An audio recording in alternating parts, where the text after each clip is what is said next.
me gustaría que que el que quiera vaya formulando las preguntas. ¿Tenés alguna consulta en particular, Nicolás, que te hubieran hecho, algún tema que alguien haya planteado, haya pedido que se explique?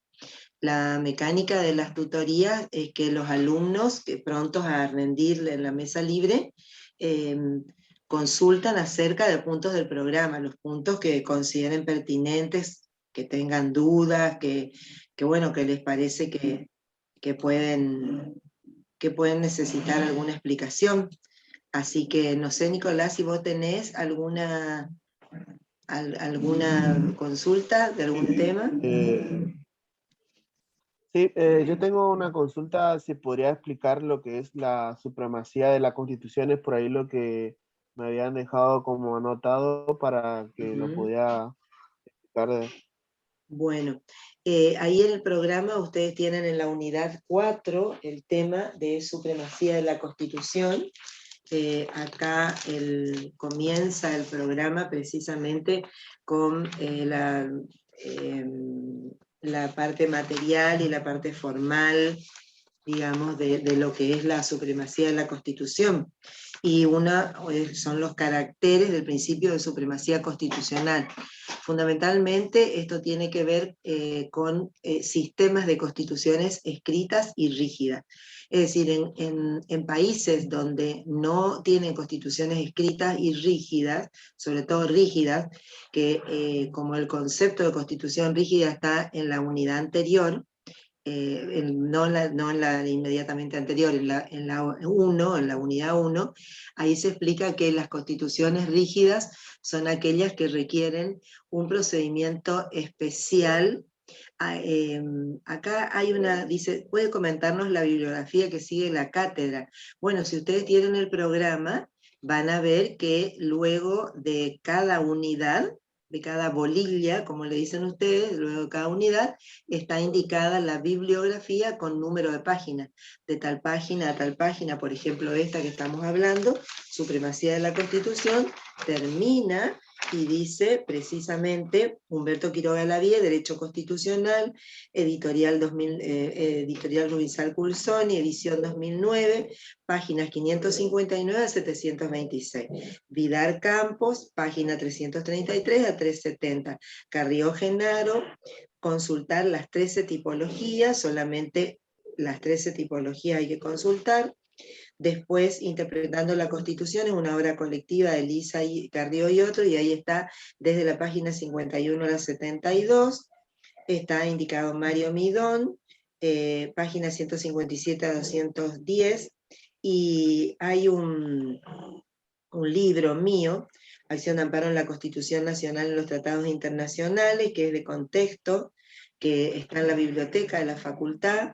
Eso es para acción de amparo, precisamente, que es una de las formas de control de constitucionalidad.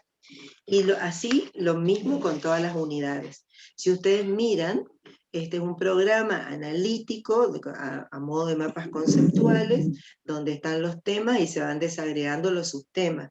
Y además, a diferencia de otras materias, acá se indica expresamente de qué página a qué página tienen que leer para cada unidad y qué texto y todo. O sea que además de la bibliografía general que está al final, específica también, si ustedes miran al final, dice bibliografía complementaria, hay unas páginas también, y además bibliografía general básica de todo el programa. Y además de eso, que ahí está toda la bibliografía de la cátedra, en cada unidad se indican los libros y las páginas de esos libros que ustedes tienen que leer para dar esta materia. Así que creo que está más que indicada la bibliografía en el propio programa. El programa, como se señala ahí en el propio programa, es un material de estudio, es decir, no solamente lo tienen en lo tienen como acumulación de temas, no es una acumulación de temas, sino que es un material de estudio porque tiene sistematizado todos los temas que se van a tomar en cada unidad. O sea que yo les mando a leer la parte del programa. Hay una primera parte que dice fundamentación de la asignatura, luego dice los objetivos generales, cómo tienen que usar el programa analítico y cómo van a ser los exámenes parciales y el final. Y justamente le pedimos a las agrupaciones que cuando replican el programa, las agrupaciones estudiantiles, JUFRA, Jamorada, etc., le pedimos que no alteren el programa ni en su formato ni en su contenido, porque es un material de estudio elaborado con criterios pedagógicos. O sea que el programa es la guía, es, digamos, la guía de contenidos conceptuales de la materia. O sea, todo lo que se va a preguntar está ahí indicado en el programa. Bueno, ahí contesto a esa pregunta del tema del programa. Y con respecto a supremacía de la Constitución, bueno, el principio de supremacía de la Constitución supone que, yo les decía primero que esto se aplica en constituciones rígidas. ¿Por qué? Constituciones escritas, que en realidad en el mundo occidental, que es el derecho que estudiamos nosotros, el derecho del mundo occidental, directamente todas las constituciones son escritas. Lo que pasa es que pueden ser rígidas o flexibles, y esto tiene que ver con el modo de reforma de la Constitución. Si la Constitución puede ser reformada por el Congreso o Parlamento, es decir, por el mismo órgano que elabora la ley ordinaria, estamos ante una Constitución flexible. Cuando se trata de una Constitución que requiere para ser reformada, el propio texto de la Constitución establece, como en el artículo 30 nuestro, que tiene que ser por un órgano especial, como es la Convención Constituyente, y por un procedimiento especial, se requiere un quórum agravado. Entonces, hay procedimiento y órgano diferente al de la ley ordinaria, se dice que la Constitución es rígida. Y en base a esas constituciones, solamente en esas constituciones rígidas, podemos hablar de principio de supremacía de la Constitución. ¿Por qué?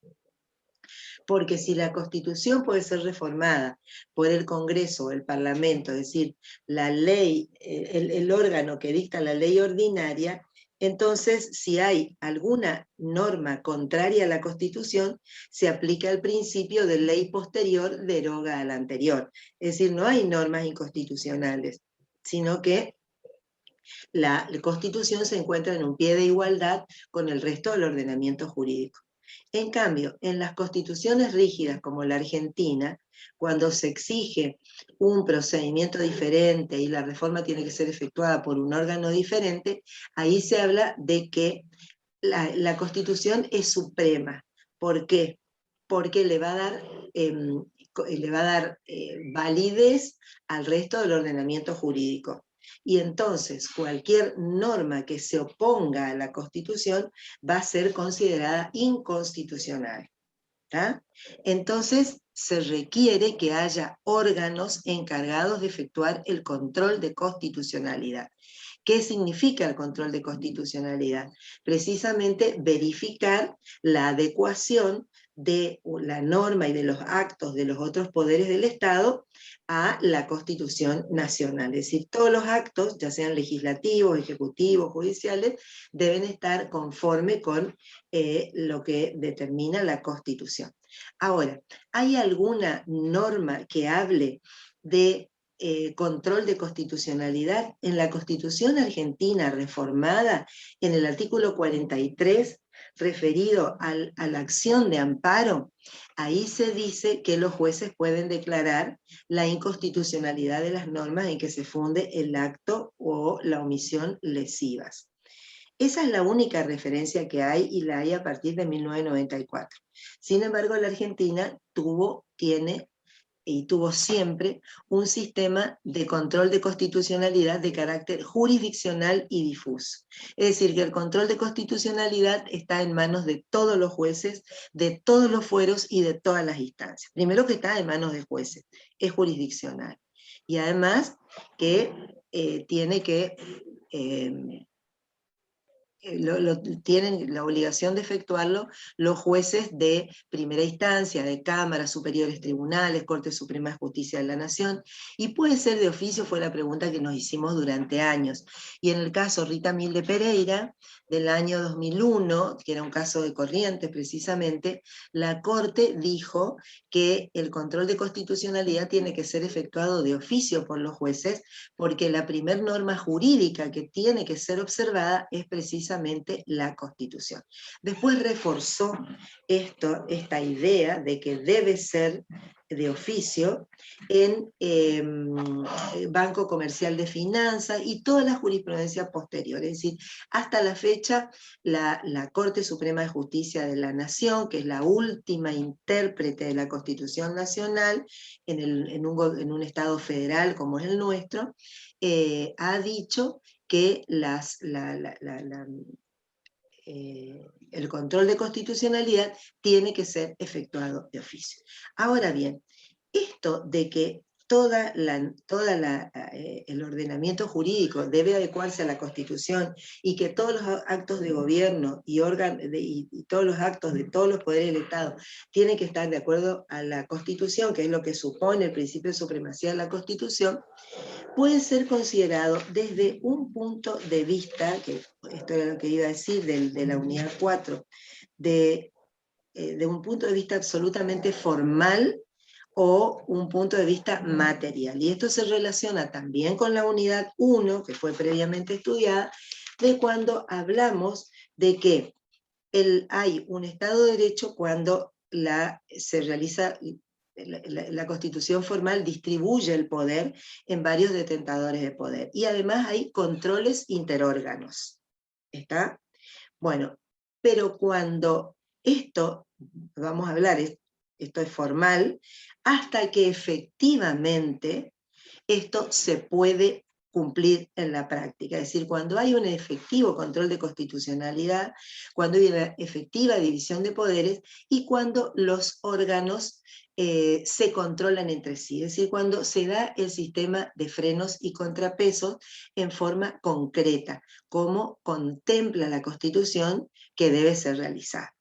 Ahora bien, nuestra Constitución, salvo en el artículo 31, que es de donde se hace surgir el principio de supremacía de la Constitución, que dice, esta Constitución, las leyes de la nación que en su consecuencia se dicten, y los tratados que la nación celebre con potencias extranjeras, son la ley suprema de la nación, y las autoridades de provincia deben adecuarse a ella. Es decir, ¿qué aparece en el artículo 31? No es el principio de supremacía de la Constitución, sino el orden de prelación de normas de un Estado federal. Es decir, ¿qué relación jerárquica hay cuando hablamos de orden de prelación de normas, hablamos de una preeminencia de determinadas normas, de una relación de coordinación, de una relación de subordinación, de supraordinación, sería en el primer término, y acá lo que estamos encontrando es que lo que se dice es que la Constitución, lo que se está estableciendo, que la Constitución, las leyes del Congreso y los tratados con las potencias extranjeras están por encima de la normativa nacional. Si ese artículo 31 lo que fija es el orden de prelación de normas que debe existir entre las normas federales y las normas provinciales. ¿Cuál prevalece? Prevalecen las normas federales por sobre las provinciales. Eso es lo que dice el artículo 31. El principio de supremacía constitucional que nosotros hemos adoptado y el control jurisdiccional de constitucionalidad, es decir, control a cargo de los jueces, surge de una doctrina del caso Marbury versus Madison.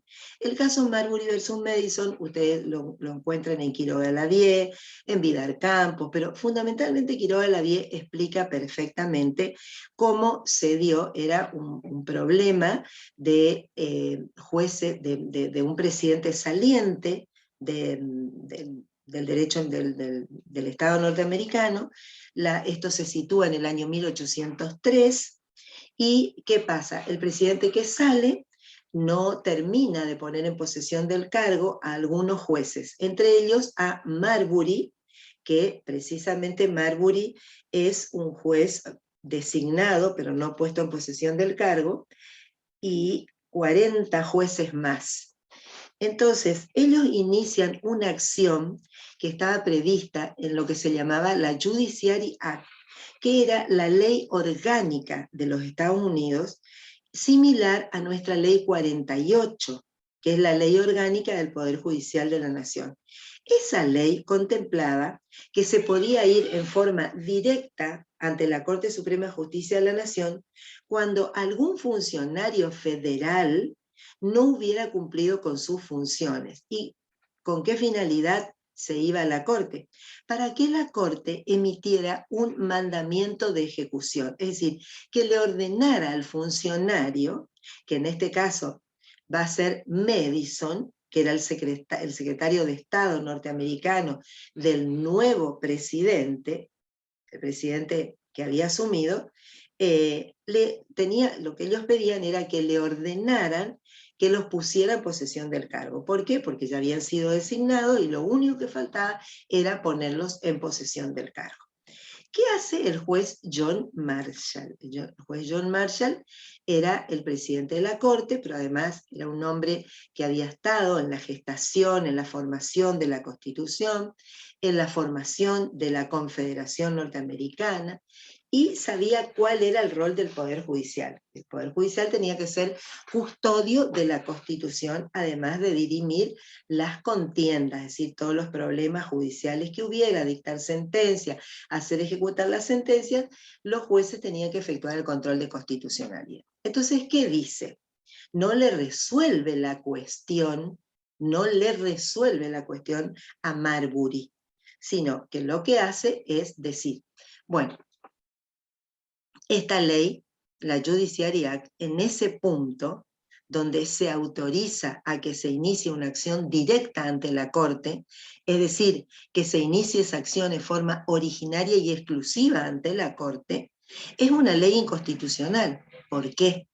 Porque la Constitución norteamericana, al igual que la Argentina, porque la Argentina ha copiado en muchas partes la Constitución norteamericana, determina que solamente se puede ir en forma originaria, eso quiere decir que se va directamente a la Corte sin pasar por otros tribunales, o sea, no se va en grado de apelación como el recurso extraordinario federal, sino que se va en forma originaria, como si fuera un tribunal de primera instancia ante la Corte. En los únicos casos en que podría hacerse esto, de acuerdo al artículo 117 de la Constitución Nacional, es cuando sea parte una provincia o cuando se trate de embajadores, ministros o cónsules extranjeros. ¿Está? ¿Y qué pasaba? ¿Quiénes eran? ¿Quién era Marbury y los 40 jueces? Eran ciudadanos comunes hasta ese momento. Y lo único que querían era que los pongan en posesión del cargo. Es decir, no representaban ni a ningún estado de la Unión, ni tampoco eran embajadores, ministros o cónsules extranjeros. ¿Está? Entonces, ¿qué dice John Marshall? Dice, no, esta norma es inconstitucional, porque es una norma del Congreso, por lo tanto inferior a la Constitución, y está ampliando la competencia originaria de la Corte, cuando la competencia originaria de la Corte tiene que estar expresa en la Constitución, y lo está, porque dice que solamente cuando se trata de embajadores, ministros o cónsules extranjeros, o cuando una provincia resulte parte en Estados Unidos, un estado de la Unión, resulte parte, ahí solamente se podía ir en forma originaria y exclusiva a la Corte. Entonces, ¿qué dice John Marshall? Una ley del Congreso, ordinaria, común, contraria a la Constitución, no es ley. Y por lo tanto, los jueces no deben aplicarla. Nombra a los jueces, fíjense, una ley contraria a la Constitución no es ley. Los jueces, por lo tanto, no deben aplicarla, porque de lo contrario se rompería el principio de constitución escrita y rígida. ¿Está? Bueno. ¿Qué pasa con Marbury versus Madison? esta jurisprudencia Marbury versus Mason da nacimiento jurisprudencialmente al principio de supremacía de la Constitución. ¿Por qué? Porque se está discutiendo una ley del Congreso y la Constitución. ¿Cuál va a prevalecer? La Constitución no dice que pueden ir en forma originaria y exclusiva a los ciudadanos comunes y pedir un mandamiento de ejecución. La ley sí. Entonces, al estar en conflicto la Constitución y la ley, ¿cuál prevalece? Y Marshall dice, prevalece siempre la Constitución, porque si no se rompería el principio de Constitución escrita y rígida. Y ahí surge el principio de supremacía de la Constitución.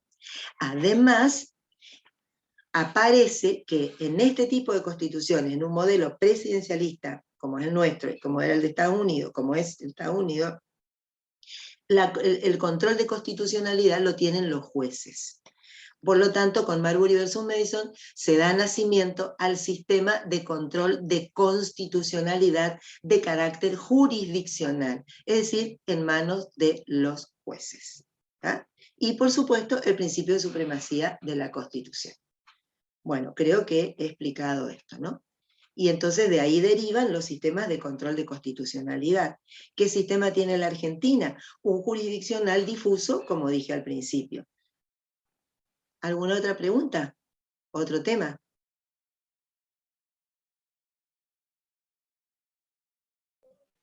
Recordarle a los chicos que se fueron sumando que pueden desactivar su micrófono y hacerle preguntas a la profesora. Muy bien. ¿Puede referir el caso Sojo? Bueno, en el caso Sojo se toma precisamente la jurisprudencia de Marbury versus Mason. Es la introducción del principio de supremacía de la Constitución y de control de constitucionalidad de carácter jurisdiccional difuso a la Corte. En el caso Sojo, justamente la ley orgánica del Poder Judicial de la Nación, la ley 48, decía que cuando un habeas corpus se interponía contra algún acto del Congreso de la Nación, podía interponerse en forma originaria y exclusiva ante la Corte, la acción de habeas corpus. Entonces, Sojo, que había sido sancionado por la Cámara de Diputados de la Nación Argentina, interpone una acción de habeas corpus ante la Corte. Y ahí la Corte dice, no, la Corte, de acuerdo al artículo entonces 100 de la Constitución, hoy 116, solamente interviene en grado de apelación. E interviene en forma originaria y exclusiva cuando se trate de embajadores, ministros o cónsules extranjeros. En este caso no estamos ante esa situación, por lo tanto ese artículo de la ley 48 es inconstitucional. Ese es el modo en que se introduce Marbury versus Mason a partir del caso Sojo.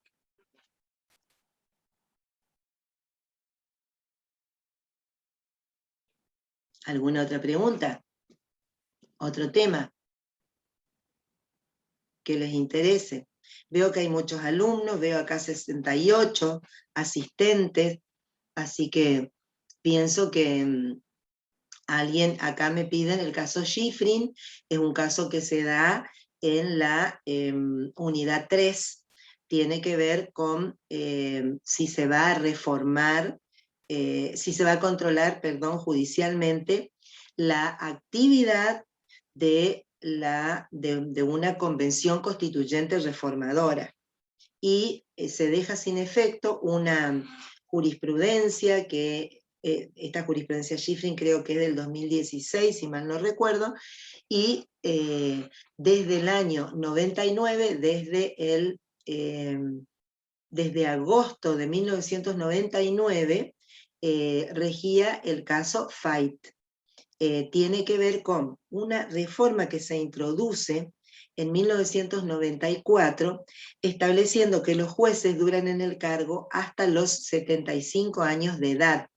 Cumplidos los 75 años tienen que volver a pedir un acuerdo, un nuevo acuerdo ante el Senado, prácticamente una nueva designación. Esto aparece en un artículo de la Constitución reformada de 1994. Pero subsiste el artículo 110, ¿tá? ese artículo 110 dice que los jueces duran en sus cargos mientras dure su buena conducta.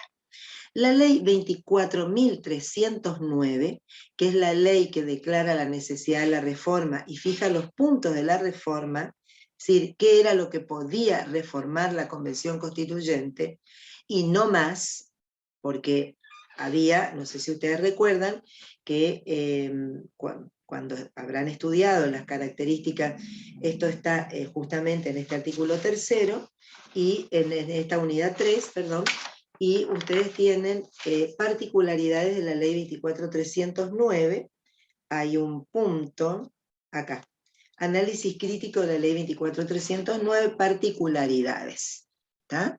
Entonces, allí ustedes analizaron esa ley 24.309 y hay un núcleo de coincidencias básicas que era el resultado del Pacto de Olivos, donde las fuerzas políticas de la época se ponen de acuerdo en cuáles eran los puntos que se iban a reformar, pero además de qué modo se iban a reformar. Es decir, no podía reformarse de otra manera.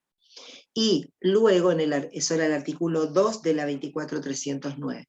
Y el artículo 3 determina los puntos habilitados para la reforma, es decir, aquello que la Convención Constituyente podía reformar y podía hacerlo de la manera que creyera oportuna.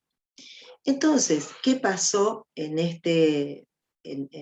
respecto de este artículo que establece lo de los 75 años? El juez Fait, en el año, 2 años antes del 99, no, bastante antes, plantea ante una primera instancia, una acción declarativa de mera certeza, y dice, bueno, yo fui designado por la Constitución anterior, juez de la Corte, ya tengo tengo 76 años, esta norma me es alcanzada. Si me es alcanzada, planteo la nulidad. ¿Y cómo plantea la nulidad? Planteo la inconstitucionalidad. Y la plantea diciendo que hay otro artículo, el artículo 110 de la Constitución, que dice que los jueces duren en su cargo mientras dure su buena conducta. Pero además de ese artículo 110, ¿qué pasaba?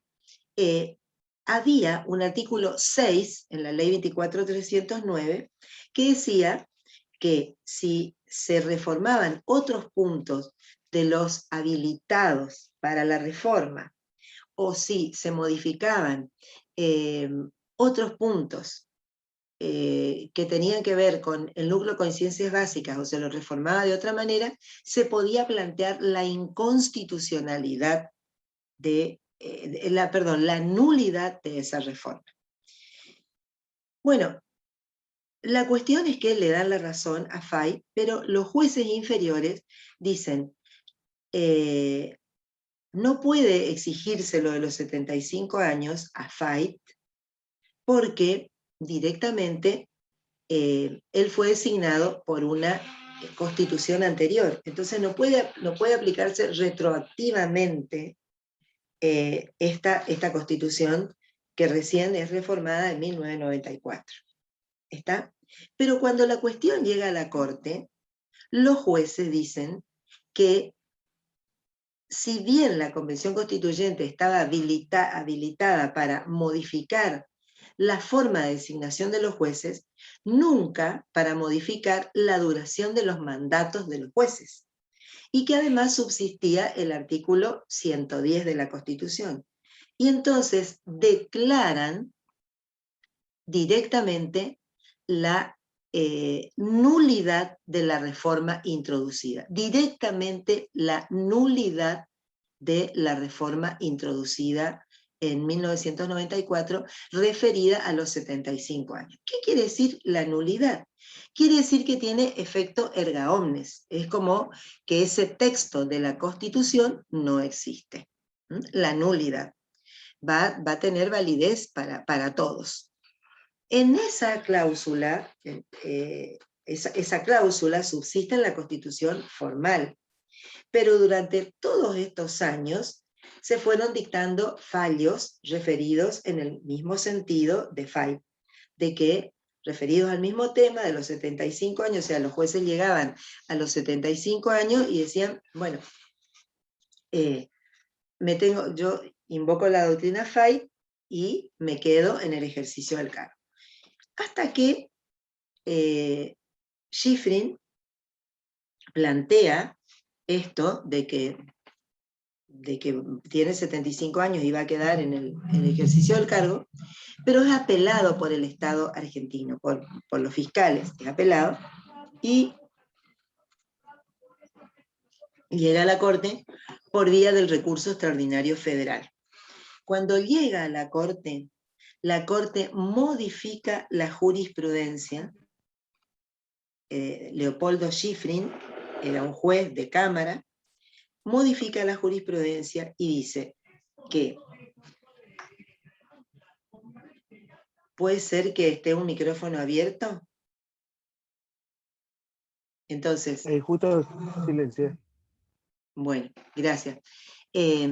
Lo que dice la Corte es, no, la Convención Constituyente estaba habilitada para reformar, en contra de todo lo que se venía diciendo en el caso FAI. Entonces, está habilitada y es válido aquello que haga la Convención Constituyente, porque tiene que ver con la expresión de la voluntad popular. Y entonces le deniegan a Shiffrin la posibilidad de que pueda seguir ejerciendo el cargo de juez, porque había cumplido los 75 años. Le dicen, se da vuelta la jurisprudencia pacífica desde el 99, calculen ustedes, 99, 2009 son 10 años, y casi a los 20 años se modifica la jurisprudencia. Dicen, no, es válida la reforma que ha sido votada de esa manera, ha sido introducida, y los jueces duran en el cargo hasta los 75 años, y deben pedir un nuevo acuerdo. Muy poco tiempo antes, la propia Corte le había reconocido a la doctora Hayton de Nolasco, invocando la doctrina FAI, que pudiera quedarse en el cargo, que de hecho la doctora Hayton de Nolasco tiene 78 años y permanece en el ejercicio del cargo, ¿no? Entonces, esa es la modificación del caso Shiffrin. Bueno, acá me preguntan, hay otras cosas en el caso Sojo ya está, Shiffrin ya está, habeas corpus y amparo de la unidad 11, garantías constitucionales, unidad 4, doctrina de la arbitrariedad, por favor. Es lo mismo ortotanasia y eutanasia, muerte digna de la unidad 8, piden, profe, yo no sé lo que, la verdad que no. Muerte digna, el derecho a la muerte digna es un derecho que tiene garantía constitucional en virtud de todos los tratados sobre derechos humanos, y está permitido por leyes especiales del Congreso Nacional, está permitido que las personas puedan renunciar a los tratamientos y a los soportes vitales, invocando el derecho a tener una muerte digna. ¿Está? Entonces, hay 3 soportes básicos, que es la alimentación a través de sonda, el respirador, la asistencia mecánica para poder respirar, y bueno, no me acuerdo en este momento, pero la ley especial determina que todas las personas pueden renunciar aún a los soportes vitales. Estos 3 soportes vitales pueden ser renunciados por las personas que quieran una muerte digna. ¿Cuáles son las condiciones? Las condiciones son que tenga un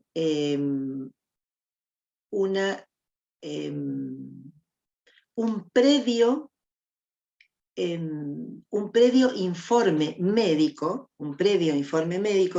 que ustedes lo deben, previo y completo, que no se suple con el consentimiento que suelen dar acá en la unidad el derecho a la salud, la muerte digna, el consentimiento informado.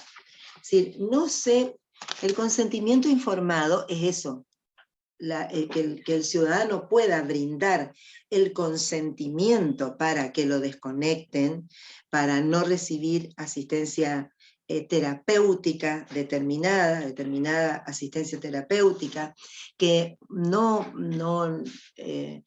reciba alimentación por la sonda gástrica, por ejemplo, bueno, puede renunciar a esos, pero una vez de que haya recibido y quede constancia, esto los comités de ética de los tribunales, de los hospitales lo deben controlar, que quede constancia de que ese paciente ha sido debidamente informado de cuáles son las consecuencias si no recibe esa asistencia mecánica o terapéutica o lo que fuere, ¿no? Esto de la muerte digna surgió como para contrarrestar lo que los médicos, la medicina y sobre todo el derecho llamaba la, digamos, no es el ensañamiento, sino aquello que tenía que ver con la insistencia de los médicos para que haya una sobrevida. Es decir, esa insistencia, el ensañamiento terapéutico se decía, pero en realidad tiene que ver con el juramento hipocrático que hacen los médicos de preservar, los médicos mismos en todos los debates parlamentarios y demás, decían, nosotros estamos preparados para la vida, para darle vida a las personas. Entonces, estamos obligados a prolongar la vida más allá de lo natural, o sea, por medios artificiales. Entonces, con leyes como la ley del paciente, la ley de la muerte digna, y ese tipo de leyes, está permitido actualmente de que las personas hagan, por ejemplo, testamentos vitales. ¿Qué son los testamentos vitales? Testamentos vitales tienen que ver justamente con que la persona, cuando está en el uso pleno de sus facultades mentales, pueda dejar por escrito cuáles son las directivas médicas. Es decir, hasta qué punto quiere ser asistido, si va a recibir asistencia mecánica, si quiere ir a terapia intensiva, qué médico quieren que los asista. Moset Iturraspe, que falleció hace muy poco tiempo, un médico, un profesor de la Universidad Nacional del Litoral, era un hombre que trabajó muchísimo con todas estas cuestiones. Y él decía, yo soy de Santa Fe, mi esposa es de Buenos Aires, no me acuerdo si la esposa era de Buenos Aires, pero creo que sí, que dijo mi esposa, ni bien yo me enferme y pierda la conciencia, ella me va a querer llevar a Buenos Aires, a que me atiendan en Buenos Aires. Y yo no quiero que nadie me saque de Santa Fe. Entonces hice un testamento vital donde indico, daba clases en nuestra universidad y daba clases en los posgrados, donde indico que quiero ser asistido exclusivamente por médicos de la ciudad de Santa Fe. No quiero que me trasladen cuando yo pierda la conciencia, no quiero que me trasladen a ningún lado. Quiero que me traten en la ciudad de Santa Fe.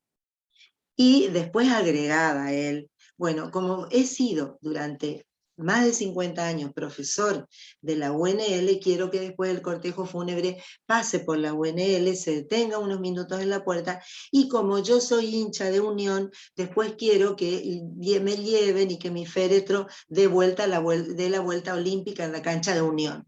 Pero eso era para graficar hasta qué punto una persona puede prestar su consentimiento estando en la lucidez y con sus facultades mentales plenas, ¿no? La cuestión se complica cuando la decisión la tienen que tomar los familiares, ¿no? Entonces ahí entra a tallar este tema de la normativa vigente. Sí, se pueden renunciar a las cuestiones vitales. La eutanasia no está permitida en la Argentina. No está. ¿Qué es la eutanasia?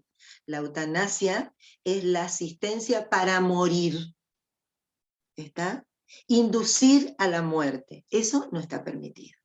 Lo que sí está permitido, que se pueda renunciar a estos tratamientos. Eso sí está permitido, legalmente permitido, y tiene que ver con los derechos del paciente. ¿Está? Un minuto, por favor.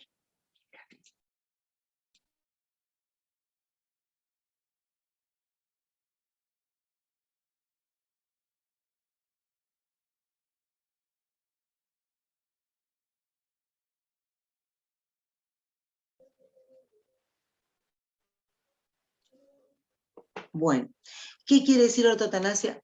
No sé. La verdad que no sé. No.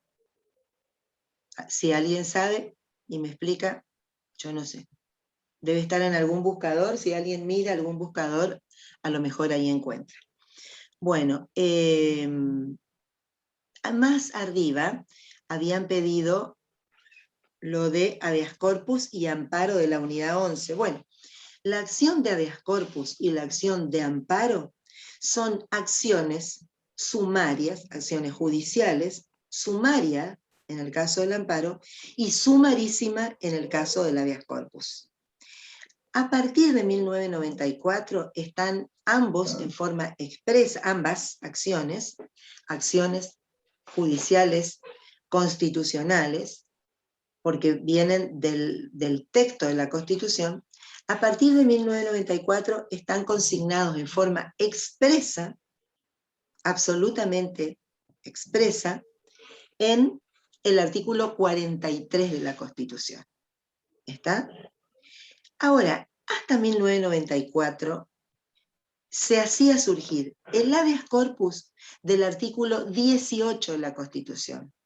En tanto, establece que nadie puede ser arrestado sin orden escrita de autoridad competente. Entonces acá entra a tallar el tema de quién es autoridad competente para detener.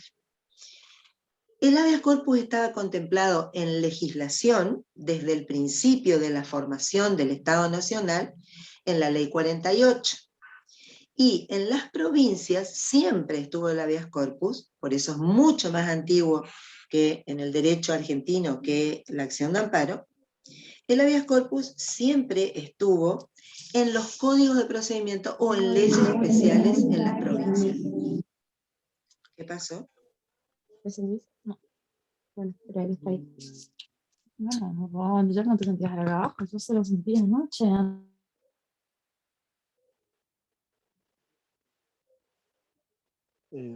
Lisette Levinson, Quedó si activado puede. un micrófono.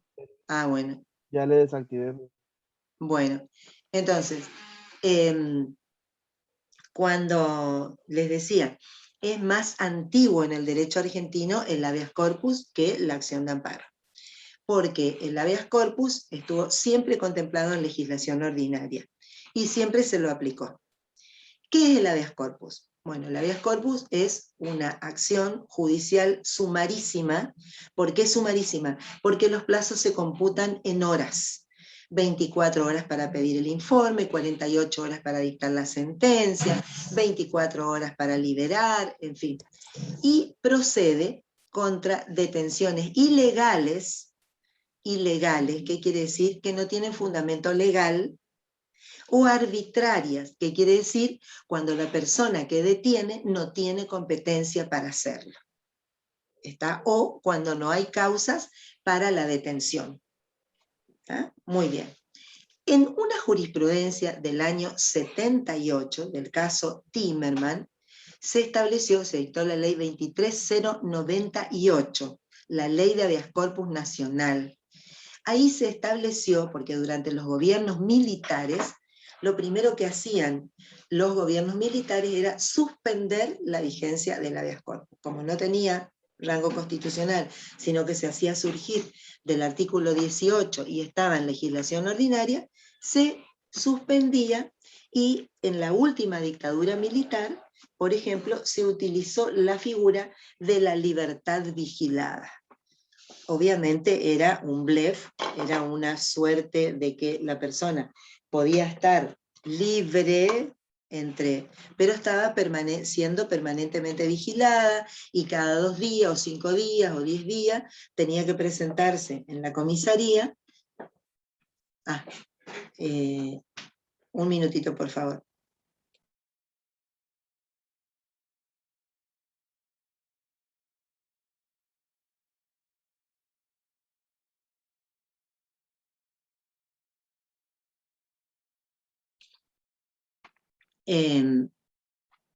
¿Dónde está? Perdón, si alguien me puede recordar. Que la persona cada rato tendría que estar en una comisaría, pero con otras palabras. ¿Cómo? ¿Que la persona? ¿Qué fue lo último que vi? Estaba hablando de la libertad vigilada, que era lo que pasaba, bueno, del caso Timerman, ¿no? La ley 23098 determina que aún durante la vigencia del estado de sitio, el habeas corpus se halla vigente, es decir, que puede interponerse una acción de habeas corpus aún durante la vigencia del estado de sitio. Y el artículo 4 de la ley 23098, que es del año 83, ni bien asume el presidente Alfonsín, es decir, 11 años antes de la reforma de 1994, determina qué control tiene que realizar el juez del habeas corpus durante la vigencia del estado de sitio. Y precisamente tiene que ver con que haya causas. ¿Por qué esto? Porque durante el estado de sitio, ¿contra qué actos van a interponerse habeas corpus? Contra actos del presidente de la Nación que, una vez declarado el estado de sitio, puede arrestar personas y puede trasladarlas de un punto a otro del país. ¿Está? Entonces, ¿qué es lo primero que dice? También proveniente de la doctrina del caso Timerman. Lo primero que tiene que hacer es un control de razonabilidad. Es decir, tiene que verificar si las causas de la detención guardan relación con las causas por las que se declaró el estado de sitio.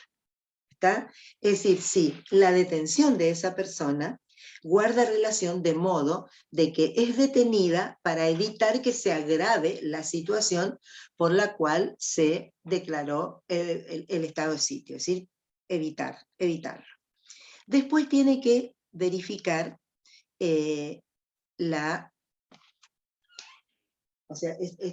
quiero aclarar, este control de razonabilidad también modifica la jurisprudencia de la Corte, que hasta ese momento se hacía un control de razonabilidad en abstracto, nunca en concreto.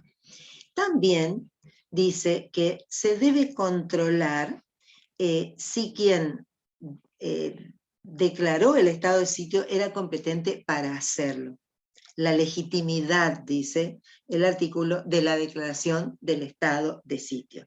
Después, si se le permitió hacer uso del derecho de opción, y sobre todo que no sea detenido en cárceles comunes. ¿Por qué? Porque esa es una prohibición constitucional, de que no puede ser arrestado y puesto en cárceles comunes. ¿Por qué? Porque el presidente de la Nación no puede aplicar penas.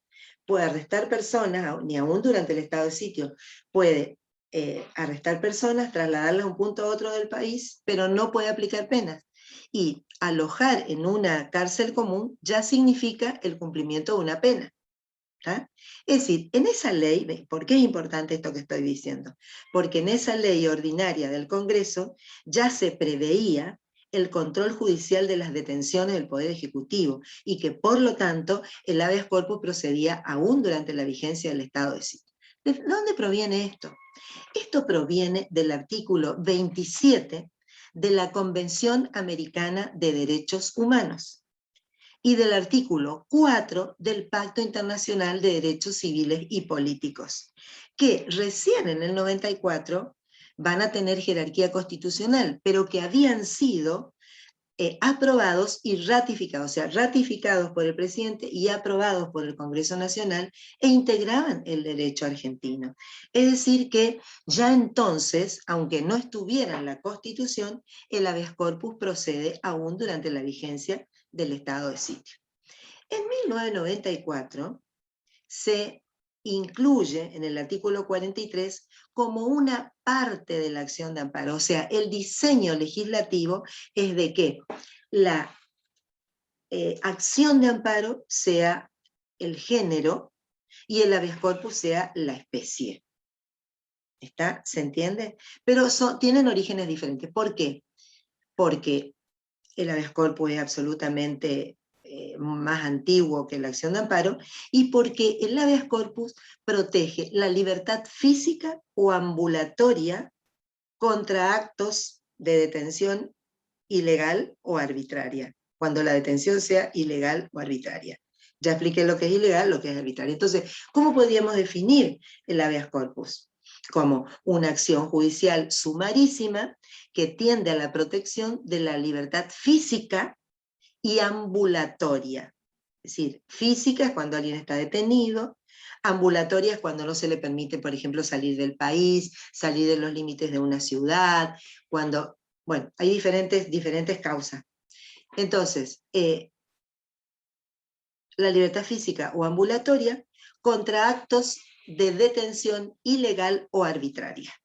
Esa sería la definición del habeas corpus. ¿Y qué tipos de habeas corpus hay? Bueno, hay un habeas corpus preventivo, que es el que se puede interponer cuando hay datos fehacientes, cuando hay hechos comprobables de que una persona está a punto de ser detenida.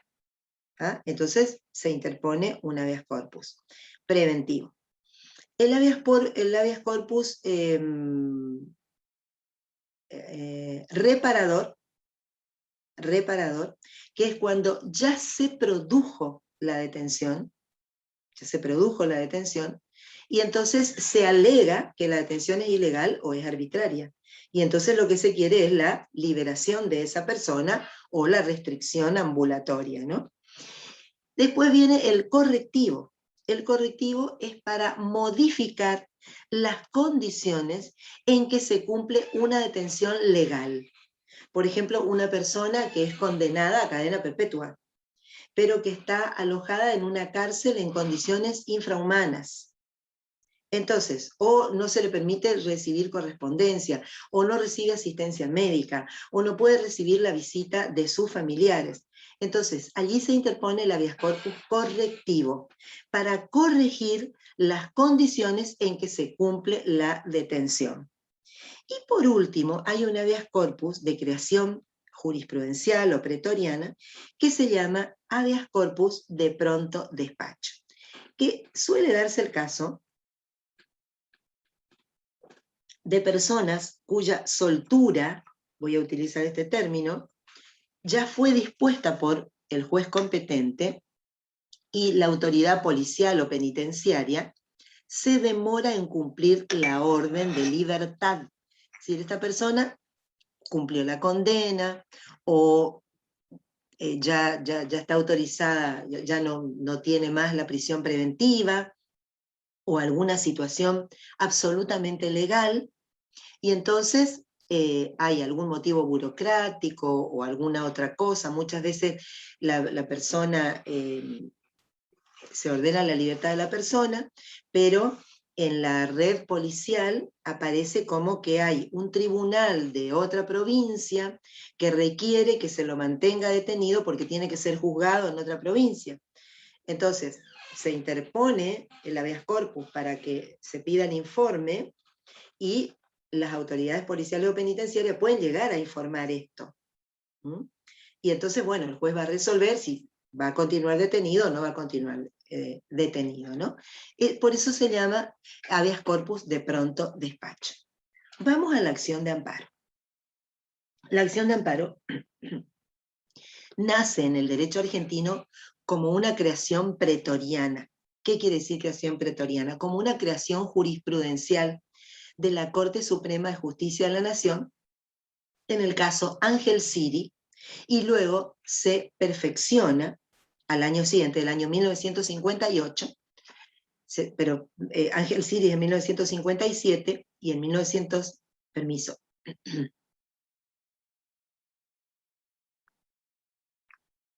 Ángel Siri de 1957, y en el año 1958 se perfecciona con el caso Samuel Cot.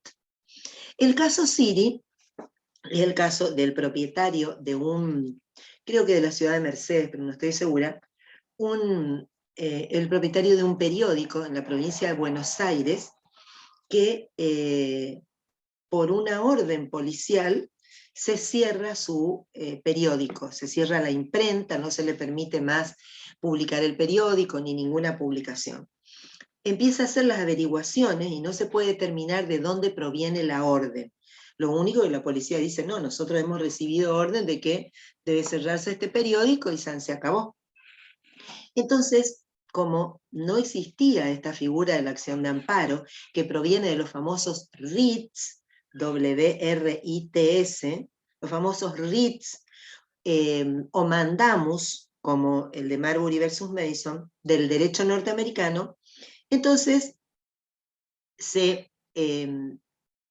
que son acciones así, constitucionales, sumarias, rápidas, para restablecer inmediatamente el derecho cuando está lesionado, como no teníamos nosotros una acción de esa naturaleza para proteger los otros derechos que no sean la libertad física y ambulatoria, por ejemplo, el derecho a la salud, el derecho a trabajar, otros casos, entonces ellos interponen, o sea, Angel City interpone una acción de habeas corpus.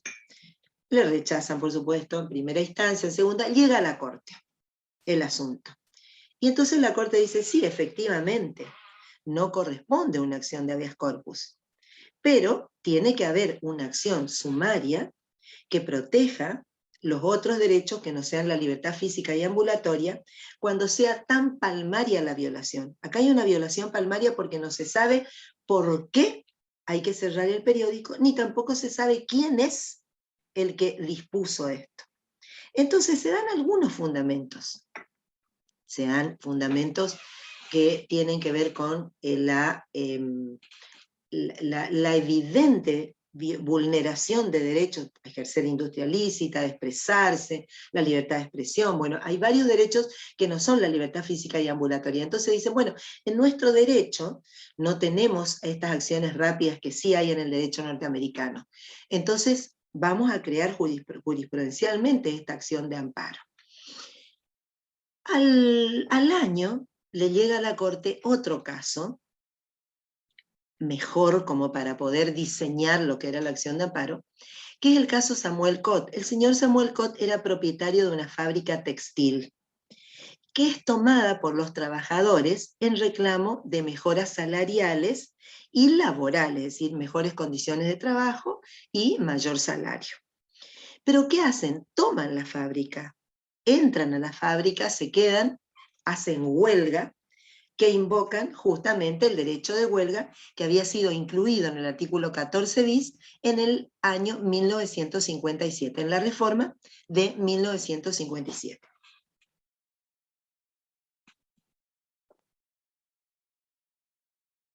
Entonces, ¿qué dice la Corte? La Corte lo primero que dice es, no interesa el origen de la restricción para que apliquemos la doctrina del caso Angel City. ¿Por qué? Porque en Angel City se suponían que eran autoridades públicas, la policía o vaya a saber quién, pero aparentemente venía de funcionarios públicos ese cierre, esa orden de cerrar el periódico. En cambio acá se estaba invocando, por un lado, el derecho de huelga de los trabajadores, que eran particulares, y por otro, el derecho a ejercer industria lícita, el derecho de propiedad de Samuel Cott. Entonces dice, es muy palmaria la violación de un derecho. Entonces, si nosotros mandamos esto a un juicio ordinario, a un juicio común que va a llevar muchos años, la reparación va a ser tardía. Entonces dice, cuando siempre van a existir vías previas, las administrativas, o paralelas, que son las judiciales, un juicio ordinario, pero cuando remitir la cuestión a esas vías previas o paralelas cause un daño de imposible, tardía o insuficiente reparación ulterior, hay que echar mano de esta acción rápida y disponer de inmediato el restablecimiento de los derechos conculcados. ¿Sí? ¿Qué se dice? Que el amparo procede contra actos de autoridad pública como actos de particulares, que no es necesario agotar todas las instancias administrativas ni ir a las particulares cuando es tan evidente la violación de derechos constitucionales. Está bien el derecho de huelga, pero en todo caso que hagan huelga, que no vayan a trabajar, pero no que tomen la fábrica y que impidan cualquier tipo de labor dentro de esa fábrica, es decir, cualquier actividad que se quiera realizar. ¿Tá? Bueno, ahí aparecen las condiciones para que proceda la acción de amparo. Lamentablemente, al poco tiempo, en un gobierno militar, se dicta una ley que todavía está vigente, que fue llamada la Ley del Desamparo, la 16986, la ley nacional, que todas las provincias pues copiaron esa ley, hicieron en cada una de las provincias, acá en Corrientes la 2903, que es una copia textual de la 16986, y está todavía vigente. Allí en el artículo 1 se establece qué es la acción, que se puede interponer la acción, bueno, solamente contra autoridades públicas, y se manda al proceso sumarísimo cuando se trate de particulares, los que causan el daño. ¿Está? Es decir, ¿qué es la acción de amparo? Es una acción judicial sumaria, porque los plazos se cuentan en días, que tiende a la protección de todos los derechos subjetivos constitucionales, menos el habeas corpus, porque protege la libertad física y ambulatoria. Es decir, todos los derechos menos la libertad física y ambulatoria, que ya están protegidos por el habeas corpus. Pero ¿cuál es la condición? De que se trate de un acto ilegal o arbitrario. Ilegal, ya dije que no se funda en la ley, y arbitrario es cuando hay un exceso de competencia o hay una falta de competencia de quien ejecuta ese acto. Bueno, en esa ley 16986 aparecen esas condiciones, pero solamente para actos de autoridades públicas. Pero inmediatamente en el artículo 2 de esa ley aparece cuando no procede la acción de amparo. Y si leemos ese artículo 2, nunca procede la acción de amparo. Dice, por ejemplo,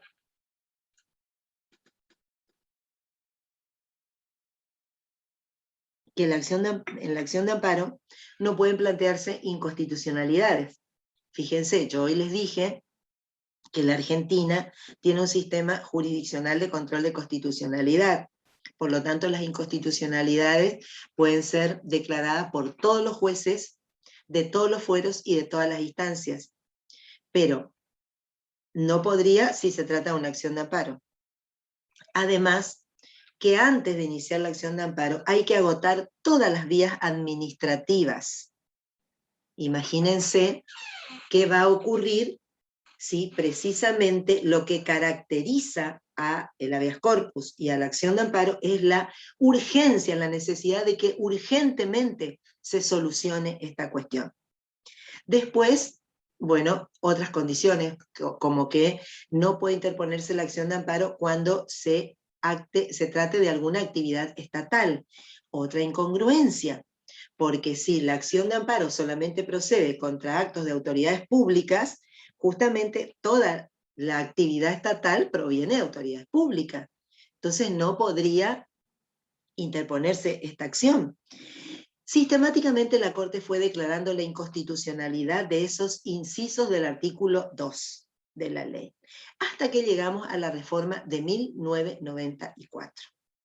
Y allí se diseña perfectamente el artículo 43, que dice que toda persona puede interponer acción expedita y rápida, puede interponer acción de amparo, siempre que no exista otra vía más idónea. Dice, expedita y rápida de amparo, siempre que no exista otro medio judicial más idóneo. En el derecho argentino no hay, salvo las medidas autosatisfactivas, un medio judicial más idóneo. ¿Qué quiere decir? Más rápido, que le brinde mayor protección, mayor alcance. ¿Está? Contra actos ilegales de autoridad pública y de particulares. O sea que la acción de amparo, como se había dicho en el caso Samuel Cot, puede interponerse tanto contra actos de autoridades públicas como actos de particulares. Sin embargo, en la legislación procesal ordinaria sigue imperando el criterio de que procede la acción de amparo contra actos de autoridad pública, pero para los particulares hay que ir al juicio sumarísimo del Código Procesal Civil y Comercial de la Nación. Y expresamente, luego del primer punto aparte, se establece que no requieren el agotamiento de vías administrativas, y expresamente se establece que en la acción de amparo pueden plantearse inconstitucionalidad, es decir, el afectado puede plantear la inconstitucionalidad de la norma en que se funde el acto u omisión lesivos, porque procede tanto para acciones como para omisiones.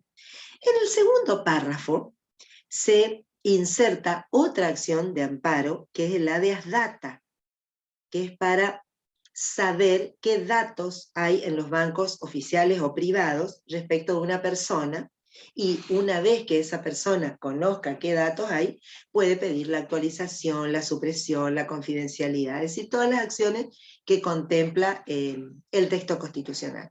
Y en el tercer párrafo se refiere a lo que es el amparo colectivo.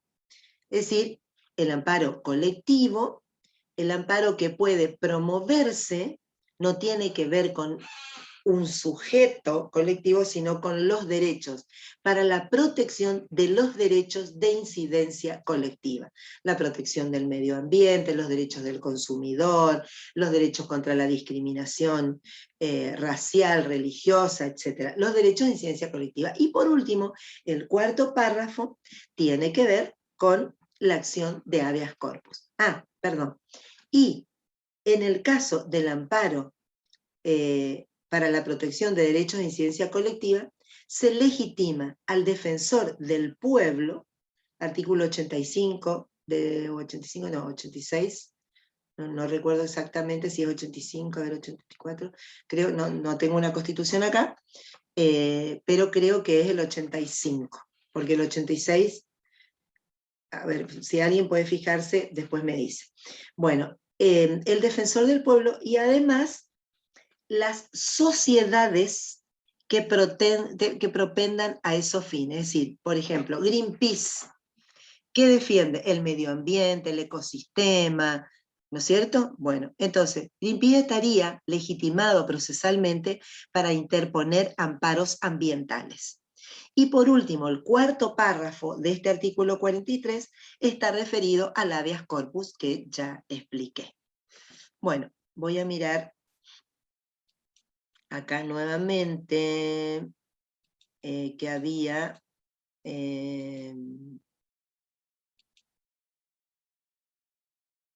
la doctrina de la arbitrariedad de sentencia. Bueno, la doctrina de la arbitrariedad de sentencia es una doctrina que ha sido creada por la Corte Suprema de Justicia de la Nación para los casos en que se viola la Constitución, en primer término, porque hay una violación del debido proceso legal, adjetivo o sustantivo.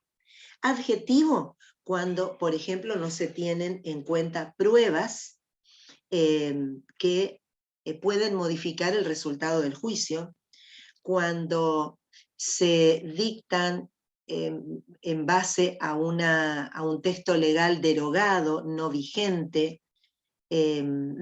aún, por ejemplo, o que fue derogado, cuando no tiene fundamentos la sentencia, o tiene fundamentos de excesiva latitud.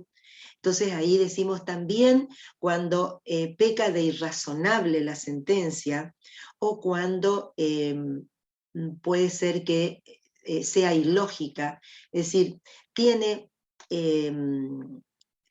incongruencias de gravedad extrema que impiden considerar a la sentencia como un acto jurisdiccional válido.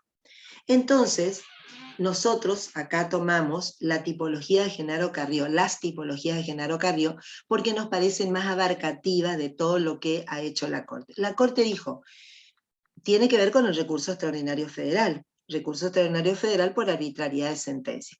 ¿Cuál es el recurso extraordinario federal regulado, es decir, legalmente regulado? El del artículo 14 de la ley 48, donde están los casos de conflictos normativos, es decir, cuando hay conflictos en la interpretación de la norma, que es el inciso tercero, o cuando hay conflictos entre normas de diferente jerarquía y se falla por la validez de la norma de grado inferior, que son los incisos 1 y 2. Pero tienen que darse una serie de requisitos. Es decir, tiene que ser sentencia definitiva, provenir del superior tribunal de la causa, esas serían las únicas causas federales. Pero ¿qué pasa? Hay situaciones en las que hay errores procesales o errores lógicos. Por ejemplo, una sentencia donde se va desarrollando de una manera que parece que se le va a dar la razón al actor, y resulta que después se rechaza la demanda.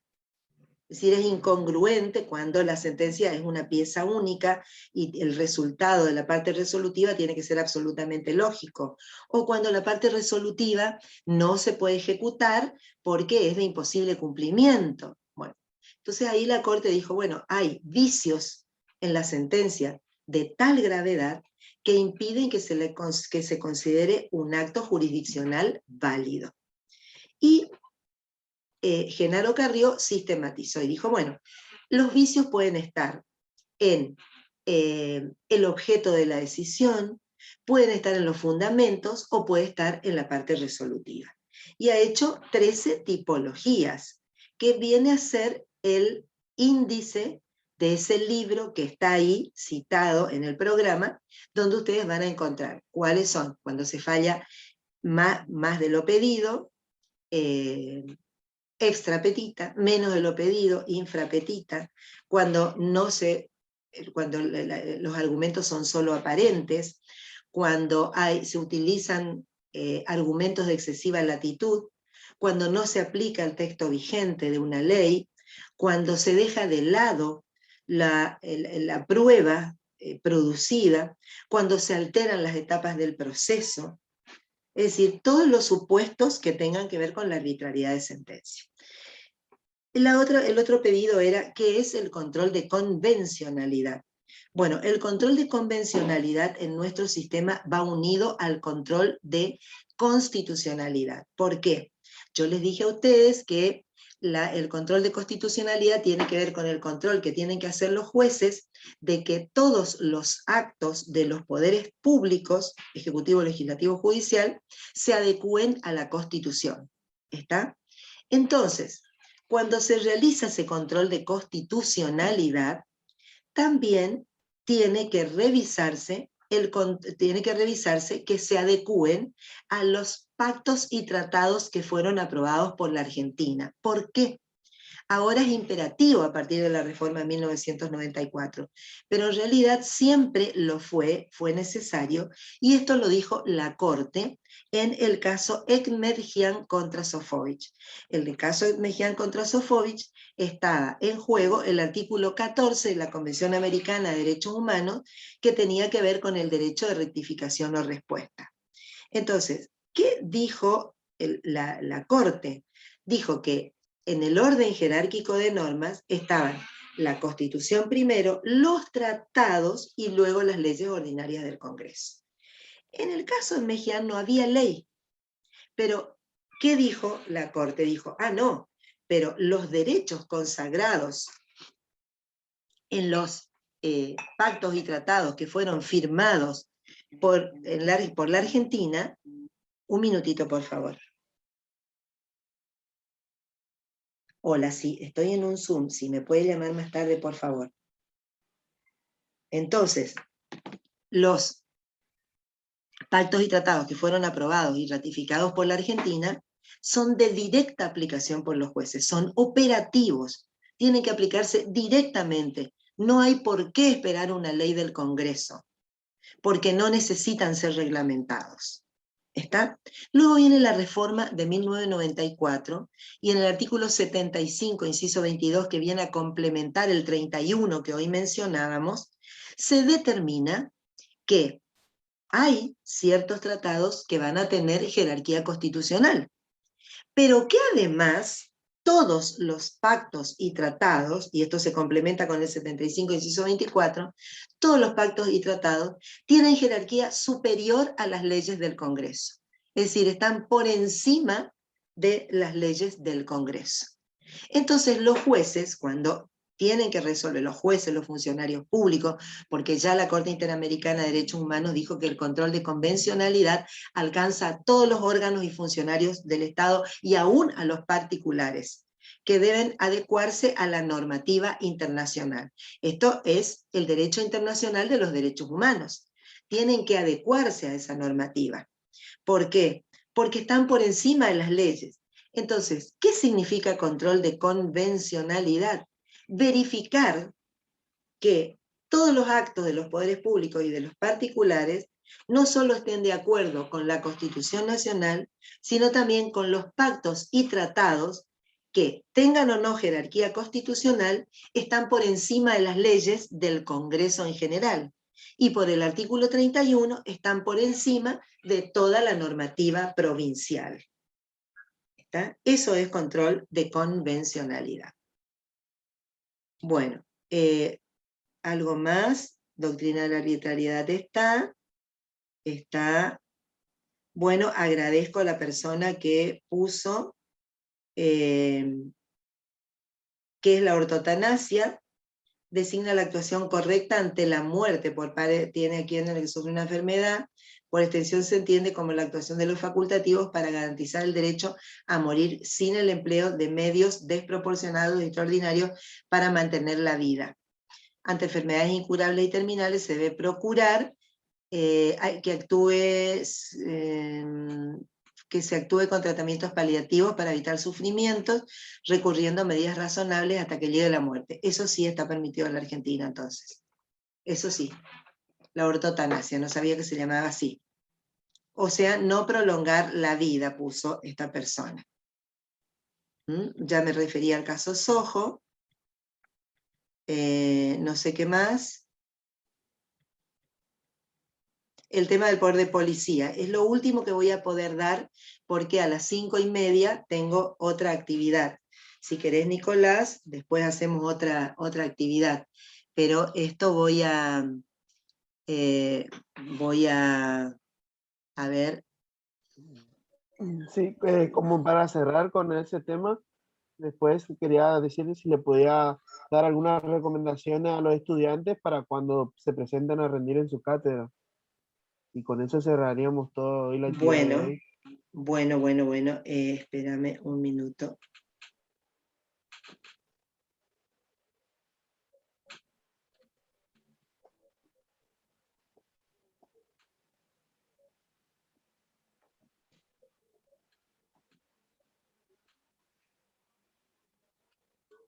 Bueno, muy bien.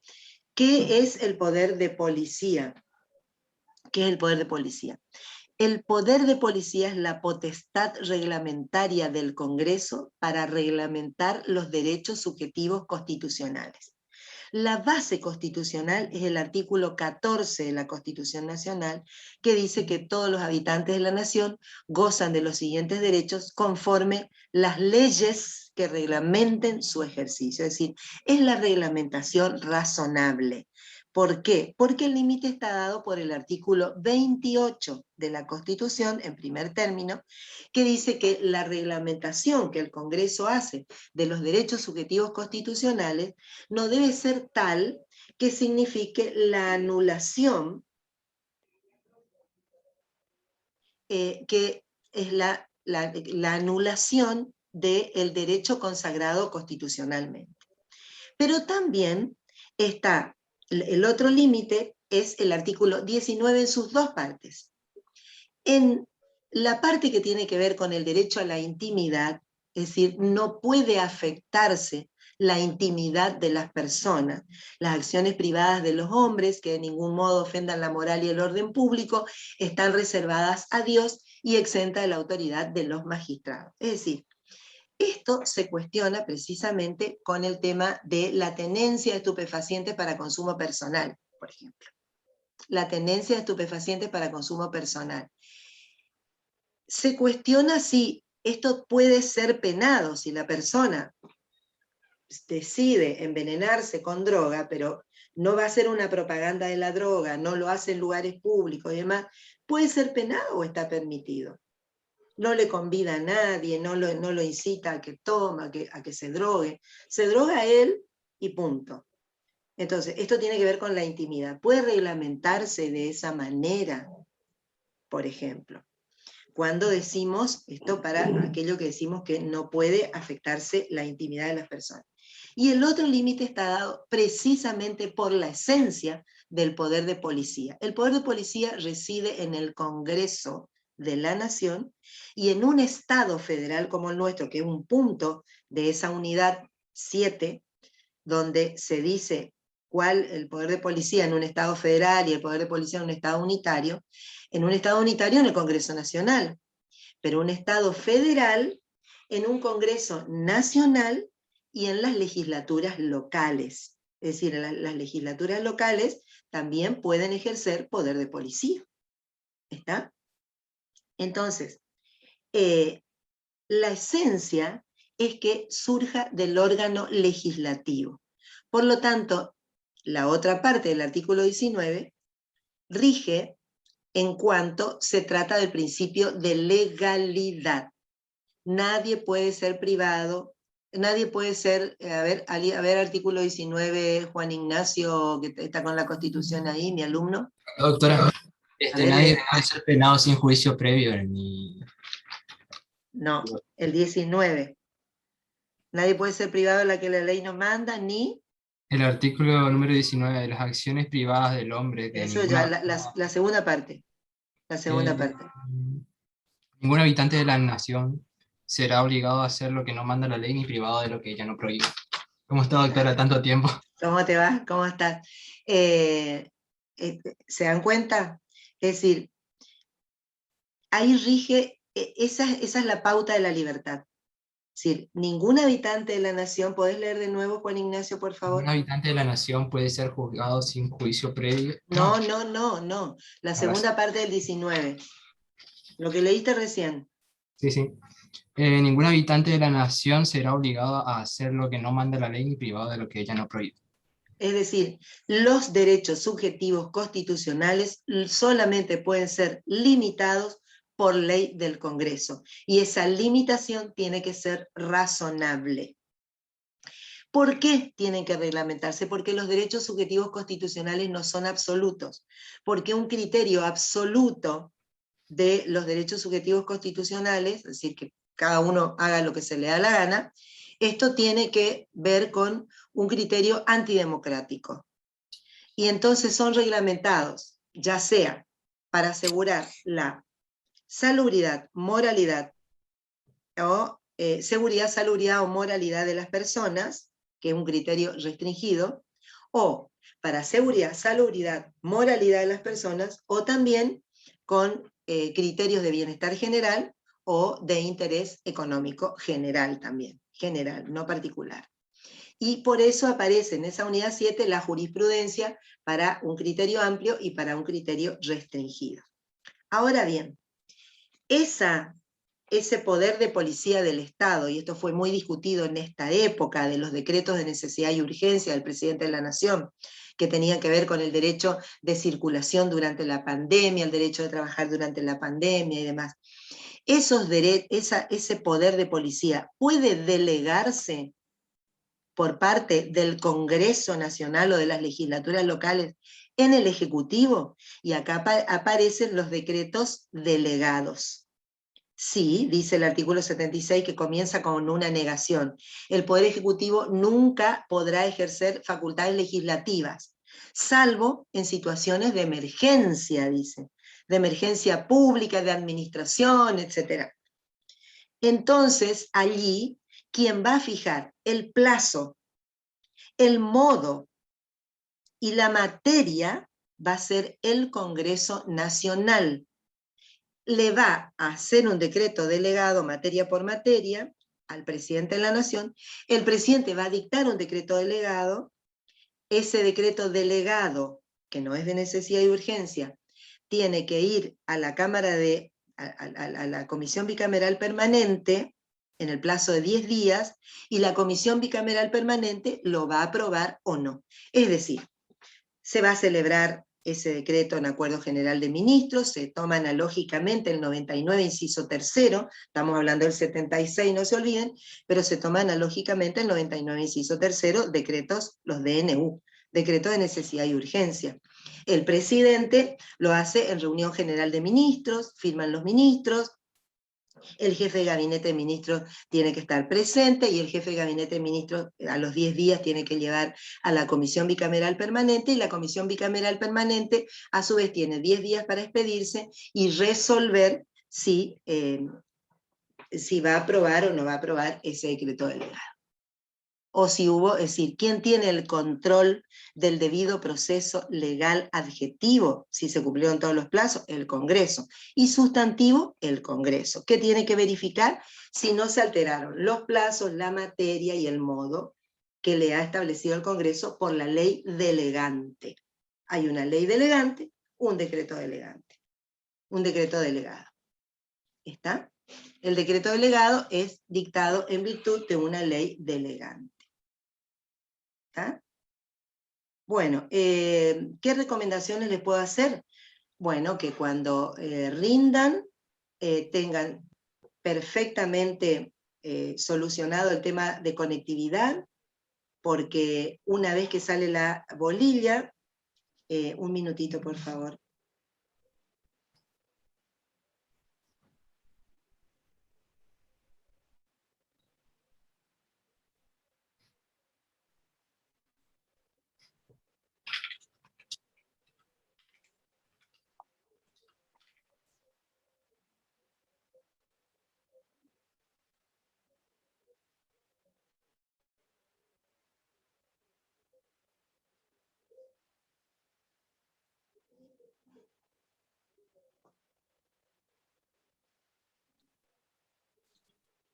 Bueno, que tengan solucionado el tema conectividad, porque una vez que sacan bolilla, si se retiran, se los tiene como ausentes, perdón, como insuficiente.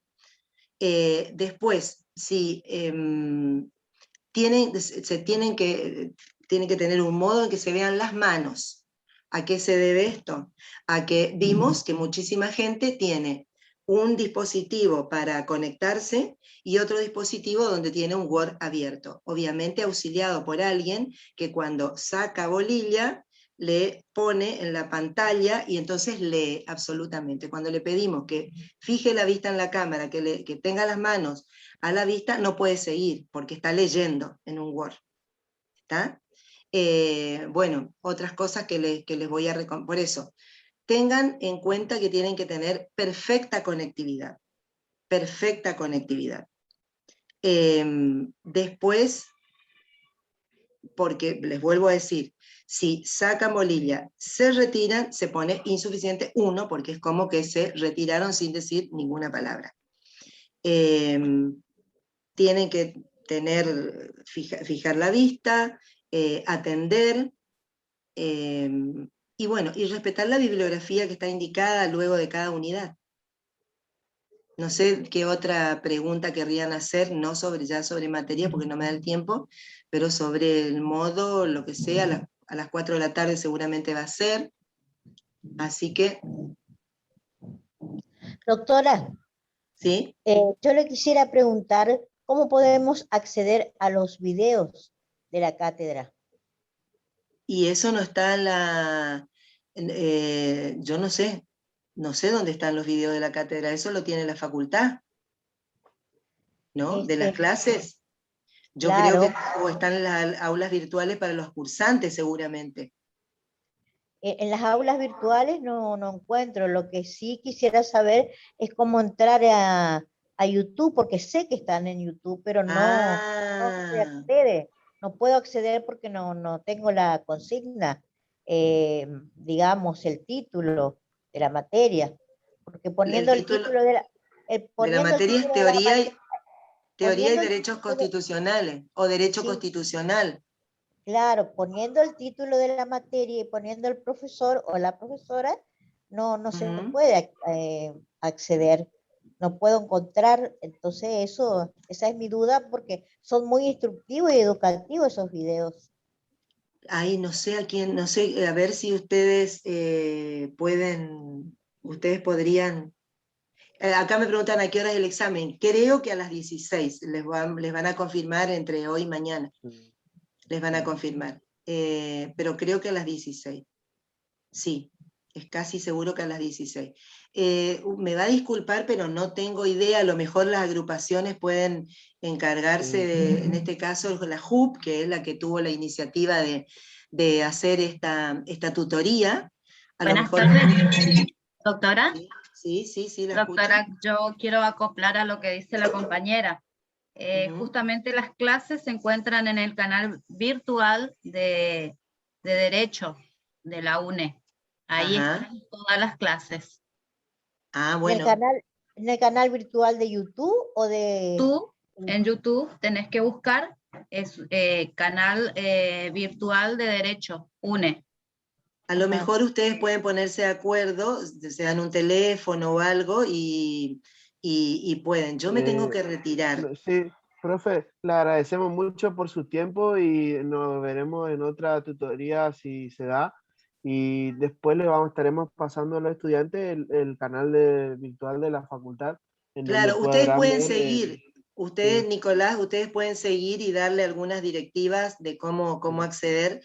Yo me tengo que retirar, pido 1000 disculpas, agradezco a la JUP que haya tenido esta iniciativa y agradezco a todos los alumnos que han estado presentes y por supuesto estoy a disposición para cualquier otra tutoría un poquito más adelante. Muchas gracias a usted, Gracias, profesora. doctora. No es nada, un gusto, ha sido un gusto y muchísimas gracias Nicolás y equipo. Veo que hay otras jóvenes de la JUP que están acá. Y bueno, no se retiren, Nicolás, porque los alumnos tienen inquietudes que a lo mejor las pueden canalizar a través de ustedes. Yo felicito a los dirigentes estudiantiles porque dan parte de su tiempo para el bien común. Es decir, piensan en sus compañeros de estudiantes y más allá de sus intereses personales, les brindan un servicio, una atención, no sé cómo llamar, pero quiero decir que ocupan su tiempo en el bienestar o en el progreso de sus compañeros. Así que felicitaciones. Y un gusto y gracias a todos los presentes. Muchas gracias por tomarse el trabajo de escucharme. Nos vemos, si Dios quiere, el jueves, ¿no? ¿Viernes? ¿Cuándo es? Sí, el jueves. El jueves nos vemos. A las 16. Hasta luego, doctora. Hasta luego, Que tenga adiós. buenas tardes. Hasta Adiós. luego. Siguiendo por ahí la consulta de lo que estaban preguntando con anterioridad, podemos pasar el link en el grupo de WhatsApp de Teoría Libre, no sé si están todos ahí, entonces sí, o cualquier cosa, le dejo mi número y yo le paso el link para que puedan encontrar las clases virtuales que la facultad va subiendo a medida de que estén grabadas. Si por ahí tienen otra duda, le puedo estar Hola. respondiendo. ¿Qué tal? ¿Cómo estás? Yo tengo una sola duda